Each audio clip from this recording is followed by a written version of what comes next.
Welcome to టీ10. నేను రేవతి. తెలంగాణపై ప్రధాని మోడీ మొదటి నుంచే మనసులో ద్వేషం నింపుకున్నారని బీఆర్ఎస్ వర్కింగ్ ప్రెసిడెంట్ కేటీఆర్ ఆవేదన వ్యక్తం చేశారు. సబ్కా సాథ్ సబ్కా వికాస్ అంటూనే అందులో తెలంగాణను మాత్రం దూరం పెడుతున్నారని విమర్శించారు. తెలంగాణకు నిధులు మంజూరు చేయాలని ఎన్నిసార్లు అడిగినప్పటికీ ఆయన పట్టించుకోలేదని చెప్పారు. ఇతర రాష్ట్రాలపై మాత్రం ఎనలేని ప్రేమ చూపుతున్నారని దుయ్యబట్టారు.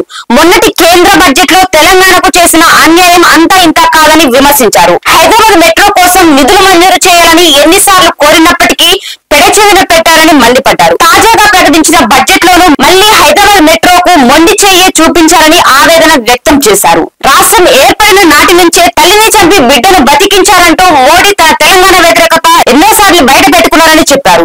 అదే ద్వేషాన్ని మన రాష్ట్ర అభివృద్ధికి నిధులు ఇచ్చే విషయంలోనూ చూపిస్తున్నాయంటూ ఆవేదన వ్యక్తం చేశారు. కేంద్రంలో ఎన్డీఏ అధికారంలోకి వస్తుందన్న ఉద్దేశంతో గెలిచే పార్టీ ఎంపీలు ఉంటే మన రాష్ట్రం అభివృద్ధి అవుతుందని భావించిన తెలంగాణ ప్రజలు ఈసారి బీజేపీకి 8 ఎంపీ సీట్లు ఇచ్చారని గుర్తు చేశారు. కానీ ఏం ప్రయోజనం అని కేటీఆర్ ఆవేదన వ్యక్తం చేశారు. గతంలో కన్నా కూడా మనకు నిధుల్లో కోతలు పెట్టారన్నారు. మరి తెలంగాణ నుంచి గెలిచిన బీజేపీ ఎంపీలు ఏం చేస్తున్నారని ప్రశ్నించారు. బీజేపీకి 8 సీట్లు ఇచ్చింది రాష్ట్రంపై ఇలా వివక్షను మరింత చూపేందుకేనా అని ప్రశ్నించారు. గతంలో తాము అధికారంలో ఉన్నప్పుడు కూడా హైదరాబాద్ మెట్రోని ఎన్నో సార్లు నిధులు కావాలని అడిగితే పట్టించుకోలేదని గుర్తు చేశారు.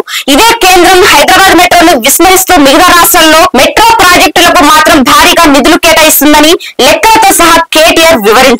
ఉత్తరప్రదేశ్ 5,134.99 కోట్లు, మహారాష్ట్ర 4,109 కోట్లు, గుజరాత్ 3,777.85 కోట్లు, ఢిల్లీ 3,05,20.52 కోట్లు, కర్ణాటక 1,880.14 కోట్లు, మధ్యప్రదేశ్ 1,638.02 కోట్లు, బీహార్ 1,400.75 కోట్లు, Delhi Ghaziabad rapid railway project 1,106.65 కోట్లు ఇచ్చిందని వెల్లడించారు. గత 10 ఏళ్లలో దేశంలోని 20 మెట్రో ప్రాజెక్టుల కోసం మోడీ ప్రభుత్వం వివిధ రాష్ట్రాలకు భారీగానే నిధులు కేటాయించింది. కానీ తెలంగాణకు మాత్రం చిల్లి గవ్వ కూడా ఇవ్వలేదన్నారు. హైదరాబాద్ మెట్రో విషయంలో జరిగిన అన్యాయాన్ని మోడీకి వివరించి రాష్ట్ర బీజేపీ ఎంపీలు నిధులు తేవాలని డిమాండ్ చేశారు. ఇది ఇవాల్టి న్యూస్. చూస్తూనే ఉండండి టీ10.